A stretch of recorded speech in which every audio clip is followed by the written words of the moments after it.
الحمد لله رب العالمين الصلاة والسلام على سيد الأنبياء والمرسلين وعلى آله وأصحابه أجمعين أما بعد أعوذ بالله من الشيطان الرجيم بسم الله الرحمن الرحيم بحمد اللہ تعالی کہ اللہ رب العزت جل مجد کریم کے احسان اور کرم سے سب شروع ہوگا آپ کا سورہ زمر شیفہ کی 41 نمبر شیفہ سے آگے. اعوذ باللہ من الشیطان الرجیم بسم اللہ الرحمن الرحیم. اللہ یتوفی الانفس حین موتها واللتی لم تمت فی منامها فیمسک التی قضى علیها الموت ویرسل الاخرى الى اجل مسمى ان فی ذلک لآیات لقوم یتفکرون. اللہ تبارک و تعالی جل مجد کریم وہ ذات بابرکات ہیں کہ یتوفی الانفس حین موتها، جو قبض فرماتا ہے روح کو جب انسان کی موت واقع ہوتی ہے. فوت فرماتا ہے انسان کو، نفس کو، جب اس کی موت واقع ہوتی ہے. واللتی، اور وہ جو لم تمت فی منامها، جو نیند کی حالت میں تمہیں موت سے ہمکنار نہیں فرماتا. فیمسک التی قضى علیہ الموت، فیمسک التی، تو روک لیتا ہے رب کائنات جل مجد کریم اس جان کو کہ قضى علیہ الموت، جس پر موت کا فیصلہ ہو چکا ہوتا ہے. ویرسل الاخرى، اور دوسری کو بھیج دیتا ہے. الی اجل مسمى، ایک معینہ مدت تک کے لیے. ان فی ذلک لآیات لقوم یتفکرون، بے شک اس میں دلیل ہے، نشانی ہے اس قوم کے لیے کہ جو غور و فکر کرنے والی ہے. رب کائنات جل وعلا نے اس سایہ برکہ میں اپنی قدرت، اپنے احسان، اپنی ایک بڑی نعمت کا تذکرہ فرمایا. اور رب کائنات جل وعلا جو انسان پر قدم قدم پہ احسان فرماتے ہیں، ان احسانوں میں سے ایک احسان کا ذکر کیا کہ اللہ رب العزت جل وعلا وہ ذات بابرکات ہے کہ جو نیند کی حالت میں تمہاری روح کو قبض فرماتا ہے. یتوفی الانفس حین موتها، یتوفی، وفا کا لفظی معنی ہوتا ہے پورا کرنا یا مکمل طور پر کسی شے کو اپنے قبضہ میں لے لینا. وعدہ وفا کرنا، فیاحت، وعدے کو پورا کرنا، یعنی مکمل طور پر کسی چیز کو اپنا لینا یا قبضہ میں لے لینا. یتوفی الانفس، اللہ تعالیٰ جل وعلا کسی بھی جان کو اپنے قبضہ قدرت میں لے لیتا ہے جب اس کو موت آتی ہے. ظاہر ہے کہ موت کا فرشتہ رب کائنات جل وعلا کی جانب سے اس کام پر متعین ہے. جس کی روح کو قبض کرنا مقصود ہوتا ہے، رب کائنات اسے حکم دیتا ہے، وہ فرشتہ اس کی روح کو قبض فرما لیتا ہے. رب ذوالجلال احسان کا تذکرہ فرماتا ہے واللتی، وہ رب کائنات کہ لم تمت فی منامها، جو تمہیں موت سے ہمکنار نہیں فرماتا جب تم حالت نوم، حالت نیند میں ہوتے ہو. اللہ رب العزت جل وعلا کی نعمتوں میں سے نیند بھی ایک نعمت ہے. اگر میں یہ جملہ کہوں کہ ہوش بھی اللہ کی نعمت ہے، بے ہوشی بھی اللہ کی نعمت ہے، تو اس میں کوئی حرج نہیں ہے، بلکہ حقیقت ہے. میں اور آپ اس وقت ہوش میں بیٹھے ہیں، قرآن پاک سن رہے ہیں، سنا رہے ہیں، سبق پڑھ رہے ہیں، پڑھا رہے ہیں. یہ ہوش بھی اللہ تعالیٰ کی نعمت ہے. اور جب عالم خواب میں چلے جائیں گے، نیند میں چلے جائیں گے، تو وہ بے ہوشی بھی اللہ تعالیٰ کی نعمت ہے. آپ بہت اچھی طرح جانتے ہیں جس کو وہ نعمت میسر نہیں آتی، بے ہوشی کی نعمت، وہ ڈاکٹر کی دکانوں کے چکر لگاتے ہیں، وہ ہسپتالوں کے چکر لگاتے ہیں کہ کسی طرح مجھے سکون کی نیند آ جائے. گویا وہ بے ہوشی بھی رب کائنات کی بہت بڑی نعمت. اللہ تعالیٰ جل وعلا کا یہ احسان ہے. سارا دن انسان جو کام کاج کرتا ہے، اس کے جسم کے سیل، خلیات، وہ ڈیڈ ہوتے ہیں، اس کی انرجی وہ صرف ہوتی ہے، اس کی توانائی وہ خرچ ہوتی چلی جاتی ہے، اس کے جسم میں تھوڑی توڑ پھوڑ ہو جاتی ہے. ہمہ وقت انسان پر ایک اعتبار سے موت طاری رہتی ہے کہ پرانے جو سیلز ہوتے ہیں وہ مرتے چلے جاتے ہیں اور نئے بن کر جزو بدن بنتے چلے جاتے ہیں. اور جب انسان شدید مشقت کرتا ہے، محنت کرتا ہے، تو سیلز بنتے کم ہیں، خرچ زیادہ ہو جاتے ہیں، ڈر زیادہ ہو جاتے ہیں، جس کی وجہ سے یہ تھکاوٹ محسوس کرتے ہیں، اور کبھی آکسیجن حاصل کرنے کے لیے لمبے لمبے سانس لیتے ہیں، جس کو ہم پنجابی میں آواسی آنا یعنی وہ انگڑائی لینا وغیرہ کہتے ہیں۔ گویا جسم ایک چیز کی تمنا کرتا ہے کہ آکسیجن کی ضرورت ہے، اور پھر جب اس سے نیند آ جاتی ہے تو جاگنے کے اعتبار سے سویا ہوا انسان زیادہ لمبے لمبے سانس لیتا ہے، وہ زیادہ دیتا ہے آکسیجن اس کے پھیپھڑوں میں رہتی ہے، اور پھر ایک عمل شروع ہوتے ہیں۔ رب کائنات کی قدرت کاملہ سے RBC WBC اپنا اپنا عمل وہ سر انجام دیتے ہیں، آکسیجن پورے بدن کو سپلائی ہوتی ہے، ویسے تو سارا دن ہی ہوتی ہے لیکن نیند کی حالت میں کچھ زیادہ، اور پھر وہ مرمت سارے دن کی جو توڑ پھوڑ ہو رہی ہوتی ہے اس کی مرمت ہوتی ہے، حتیٰ کہ جب سو کے اٹھتا ہے یوں کہ اس کی اوور ہالنگ ہو چکی ہوتی ہے، یہ تازہ دم ہوتا ہے، اور پھر جب یوصل کا لیتے ہیں وہ میل کچیل جو خلیات کی شکل میں، کچھ تو وہ حصہ ہوتا ہے جو پیشاب اور پخانے میں شامل ہو جاتے ہیں، کچھ حصہ ہوتا ہے جو جسم سے باہر آ جاتے ہیں، گرمی کے موسم میں پسینے کے ذریعے بھی باہر آ جاتے ہیں، اور انسان پھر تندرست و توانا ہو جاتا ہے، پھر سے نئے سرے سے یہ فریش ہو جاتا ہے، تازہ دم ہو جاتا ہے۔ گویا یہ نیند بھی رب کائنات کی ایک نعمت ہے۔ جس کو روزانہ نیند نہیں آتی، آپ اچھی طرح جانتے ہیں، اس کا ذہنی توازن صحیح نہیں رہتا، اس کی جسم میں یہ توڑ پھوڑ ہوتی ہے، اس کی مرمت نہیں ہوتی، یہ بھی رب کائنات کا احسان ہے۔ فرماتا ہے ذرا میرے اس احسان کو یاد کر، میں نے تجھے نیند کی وادی میں تو پہنچا دیا، ایک اعتبار سے تیری روح کو قبض فرما لیا، لیکن تجھ کو موت سے ہمکنار نہیں کیا۔ اطباء روح کی اقسام گنتے ہیں، حقیقت میں روح کیا ہے؟ رب کائنات نے قرآن مجید فرقان میں ارشاد فرمایا یسألونک عن الروح قل الروح من امر ربی، یہ آپ سے سوال کرتے ہیں روح کیا ہے، ان کو فرما دیجیے روح میرے اللہ کا حکم ہے۔ اطباء اپنے اپنے انداز میں روح کی تین قسمیں بتاتے، روح طبعی، روح حیوانی اور روح نفسانی۔ یعنی بعض اوقات ایسے ہوتے ہیں کہ روح طبعی انسان کے اندر ہوتی ہے لیکن روح حیوانی اور نفسانی نہیں ہوتی، جس طرح خدا نخواستہ کسی کا بازو سوکھ جائے، کسی کا بازو سوکھ جائے، سرکولیشن آف بلڈ جاری رہتا ہے، خون جاری ہوتے ہیں، مگر وہ ہاتھ کام کاج نہیں کر سکتا۔ خدا نخواستہ بعض اوقات ایسے ہوتے ہیں کہ جسم کا کوئی حصہ ڈیڈ ہو جاتا ہے، اور پھر وہاں معاذ اللہ تعالیٰ خون کا جو دوران ہوتا ہے وہ ختم ہو جاتے ہیں، جس بنا پہ وہ حصہ نیلا ہو جاتا ہے، اس پہ زبول طاری ہو جاتے ہیں، یہ گل سڑ جاتا ہے جس کو کاٹنا پڑتا ہے۔ گویا اس سے روح حیوانی، نفسانی اور طبعی سب کچھ نکل چکی ہوتی ہیں۔ اطباء کہتے کہ ایک روح انسان کے جسم میں باقی ہوتی ہے جب یہ حالت نوم میں ہوتا ہے، حالت نیند میں ہوتا ہے، ایک روح نکل بھی جاتی ہے، اور پھر اس کو خواب کی حالت میں معلوم کیا سے کیا کچھ دکھائی دیتے ہیں، جو کبھی ہوتے ہیں۔ پھر یہ شعور کی قسمیں ہوتی ہیں، ایک لا شعور ہوتا ہے، ایک شعور ہوتا ہے، ایک تحت شعور ہوتا ہے۔ خیر یہ ایک جدا بحث ہے، میں اس بات پہ پڑھوں گا تو وقت زیادہ صرف ہو جائے گا۔ پھر وہ خواب وغیرہ انسان کو آتا ہے، یہ ایک الگ علم ہے، یہ ایک الگ موضوع ہے۔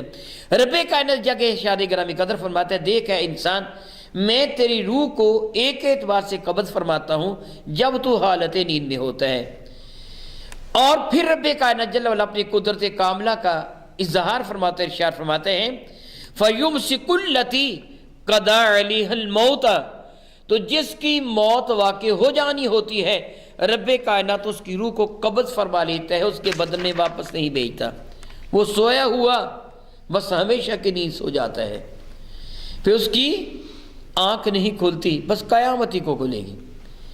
اور جس کو رب کائنات جل وعلا نے ابھی زندگی کی بھی عطا فرمانا ہوتی ہے وَيُرْسِلُ الْأُخْرَى إِلَىٰ أَجَلٍ مُّسَمًّى، اور کسی کی روح کو لوٹا دیتا ہے ایک معینہ مدت تک کے لیے، وہ ایک معینہ مدت تک کے لیے روح اس کے اندر واپس لوٹاتی ہیں۔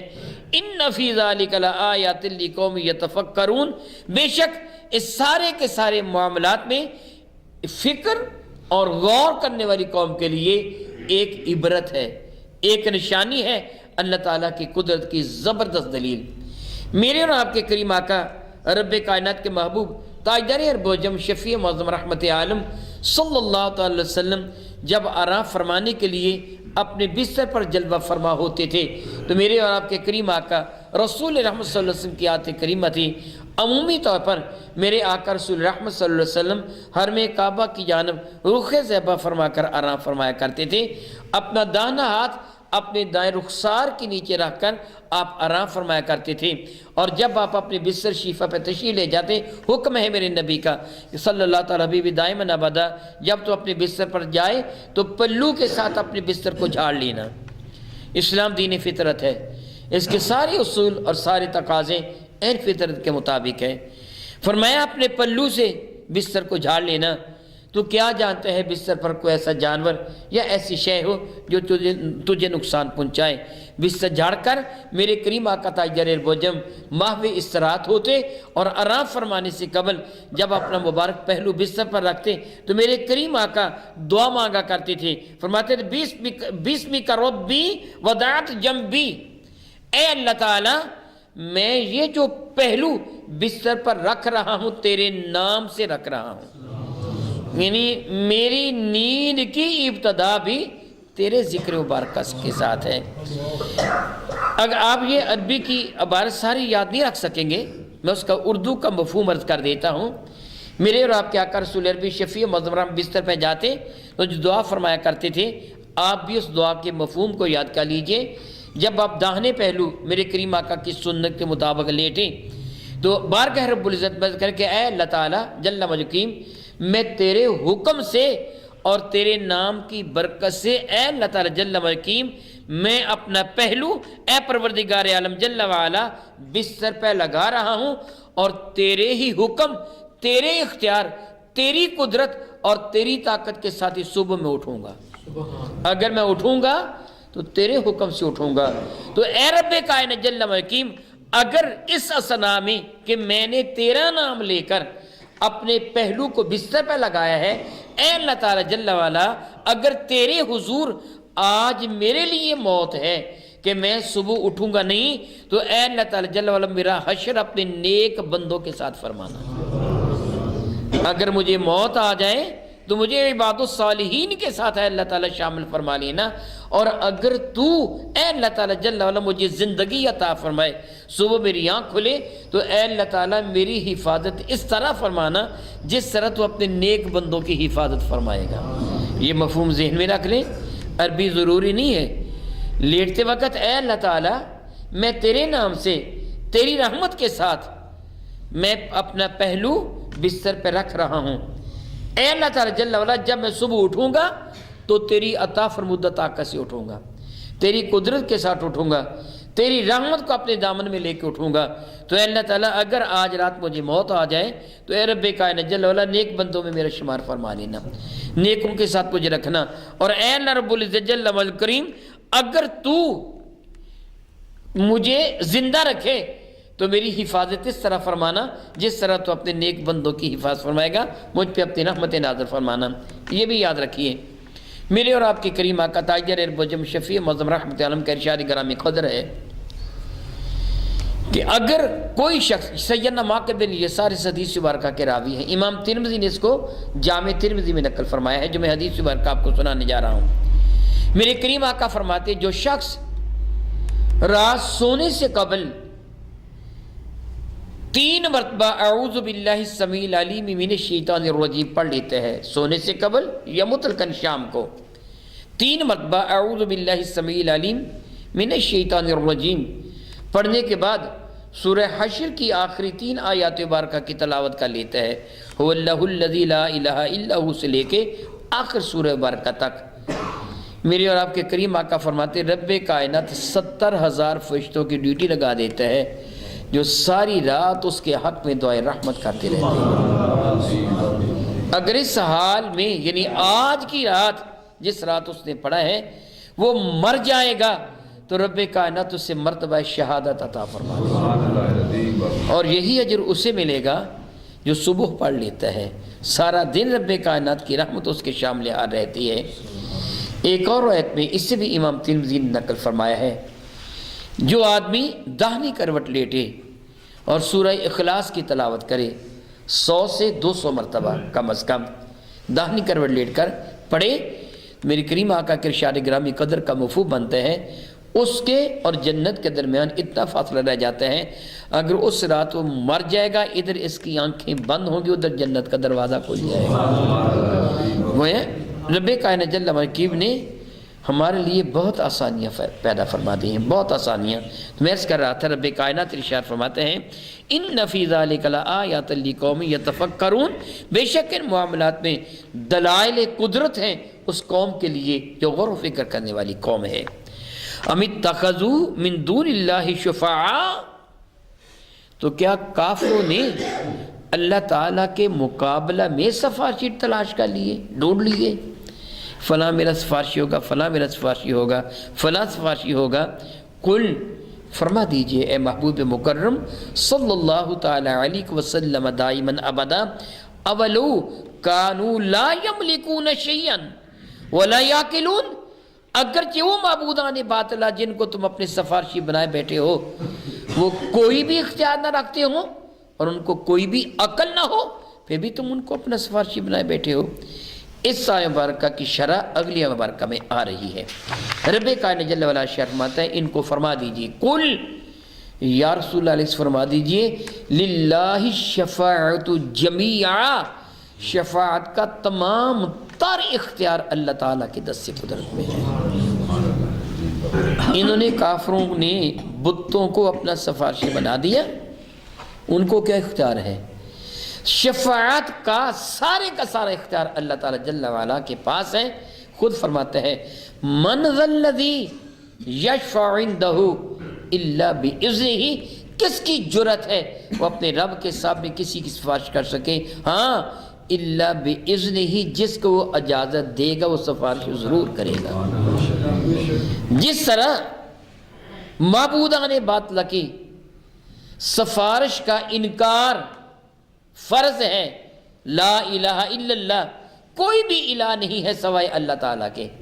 پہلا حصہ لفظ اللہ سے پہلے ما بعد کے بالکل برعکس ہوا کرتا ہے۔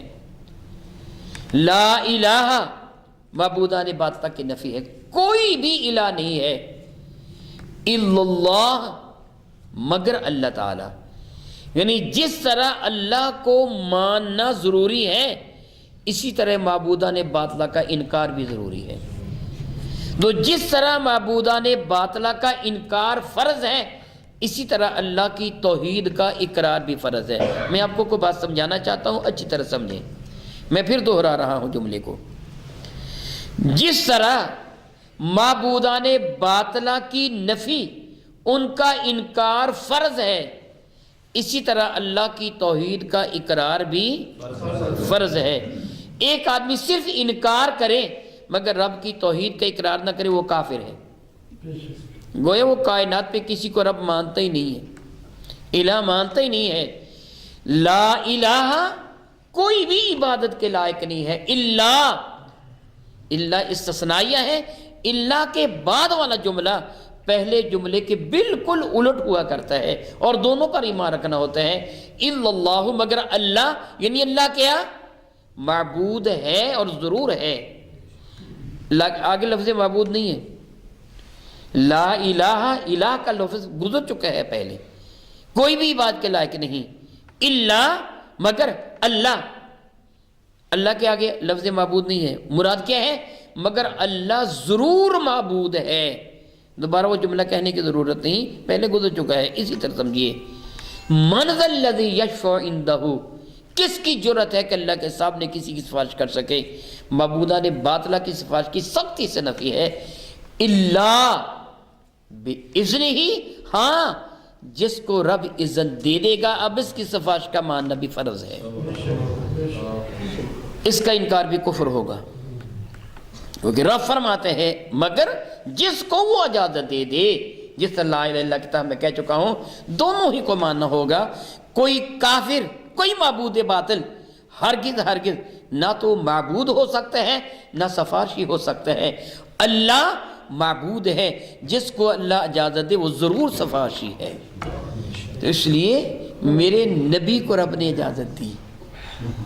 تو جس طرح معبودان باطلہ کی سفارش کا انکار فرض ہے، اسی طرح میرے نبی کی شفاعت کا اقرار بھی فرض ہے، یہ بھی انکار نہیں کیا جا سکتا۔ رب کائنات جل وعلا فرماتا ہے قل اللہ شفاعت جمیعا، فرما دیجئے ساری کی ساری شفاعت اللہ کے دست قدرت میں ہے، جس کو چاہے جس کے لیے چاہے، دونوں باتوں کو یاد رکھیں، جس کو چاہے جس کے لیے چاہے اجازت دے۔ میرے اور آپ کے کریم آقا رسول عربی فرماتے ہیں میں فخر نہیں کرتا، سب سے پہلے قیامت کے دن تاج شفاعت مجھ مصطفیٰ کو پہنایا گیا، میں فخر نہیں کرتا۔ صحیح بخاری و مسلم میں شفاعت کی بڑی طویل احادیث مبارکہ ہیں کہ میرے کریم آقا تاجدار العجم شفیع معظم رحمت عالم صلی اللہ علیہ وسلم کے ارشاد گرامی قدر کا یہ مفہوم بنتا ہے کہ قیامت کے دن جب افراتفری کا عالم ہوگا، نفسہ نفسی کا عالم ہوگا، لوگ پریشان ہوں گے۔ طویل حدیث مبارکہ ہے، میں ساری نہیں عرض کروں گا، اس کا خلاصہ عرض کروں گا۔ لوگ حضرت آدم علیہ السلام کے پاس جائیں گے، مختلف انبیاء کے پاس گھومیں گے۔ حضرت سیدنا آدم کہیں گے نفسی نفسی اذهبوا الی غیری، مجھے میری جان کی فکر ہے، کسی اور کے پاس چلے جاؤ۔ اذهبوا الی نوح علیہ السلام، نوح علیہ السلام کے پاس چلے جاؤ۔ وہ کہیں گے اذهبوا الی ابراہیم علی ھذا القیاس، وہ مختلف انبیاء کے دربار میں گھومتے گھماتے آئیں گے، ہر کوئی یہی کہے گا نفسی نفسی اذهبوا الی غیری، مجھے میری جان کی فکر ہے، کسی اور کے پاس چلے جاؤ۔ میرے کریم فرماتے سب سے آخر سارے لوگ اکٹھے ہو کر میرے پاس آئیں گے، پھر میرے نبی فرماتے میری تعریف کریں گے، میری نعت بیان کریں گے، تم شفیع المذنبین ہو، تم رحمت اللہ العالمین ہو، تم ہماری سفارش کرو۔ میرے کریم فرماتے میں انکار نہیں کروں گا، میں کہوں گا انا لہا، ہاں آج میں ہی وہ ہوں کہ جس کی سفارش کو قبول کیا جائے گا۔ میں نبی فرماتے میں اٹھوں گا اور پھر بارگاہ رب العزت میں حاضر ہوں گا، سجدہ میں سر رکھ دوں گا، میرا رب مجھے فرمائے گا، میرا رب میری جانب وہ کلمات مقدس تعریف حمد کے القاء فرمائے گا، ایسے الفاظ میں، ایسے انداز میں، ایسے کلمات طیبات میں اپنے رب کی حمد کروں گا کہ آج تک ایسی حمد نہ کسی نے کی ہوگی نہ آئندہ کوئی کر سکے گا، اور وہ کلمات حمد میرا رب اسی وقت مجھے القاء فرمائے گا۔ میرے کریم احمد ہیں، اللہ کی سب سے زیادہ حمد فرمانے والے۔ میرے نبی فرماتے پھر میرا رب مجھے فرمائے گا یا محمد، اے میرے محبوب مکرم علیہ السلام، ارفع رأسک، اپنے سر کو اٹھائیے، سل توتا وشفی تشفع، محبوب سر اٹھائیے، مانگیے، تم جو بھی مانگو گے ہم عطا فرما دیں گے، کیجئے سفارش، جس کی شفاعت آپ فرمائیں گے میں قبول کر لوں گا۔ پھر شفاعت کا دروازہ میرے نبی کے دست مقدس پہ کھل جائے گا، پھر شفاعتیں ہوں گی۔ پھر میرے کریم آقا رسول نبی کے بعد انبیاء علیہ السلام، اور پھر میرے کریم آقا کے ارشاد گرامی قدر کے مطابق علماء کرام، حفاظ کرام، حتیٰ کہ حرم کعبہ یہ قرآن کریم بھی سفارش کرے گا، حجر اسود بھی سفارش کرے گا، رمضان مبارک بھی سفارش کرے گا، مسلمانوں کے چھوٹے چھوٹے وہ بچے جو بچپنے میں فوت ہو گئے تھے وہ بھی شفاعت کریں گے۔ گویا پھر شفاعت کا دروازہ کھول جائے گا، جس کو میرا اللہ اجازت دے گا وہی شفاعت کرے گا۔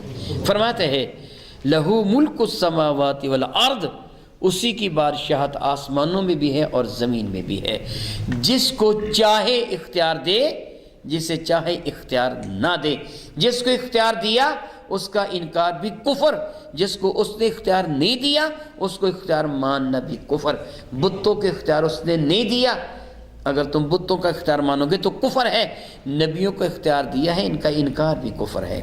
ارشاد فرماتے ہیں لہو ملک السماوات والارض ثم الیہ ترجعون، اسی کی بادشاہت زمین و آسمان میں ہے، ثم الیہ ترجعون، پھر اسی کی حضور تم سب نے حاضر ہونا ہے۔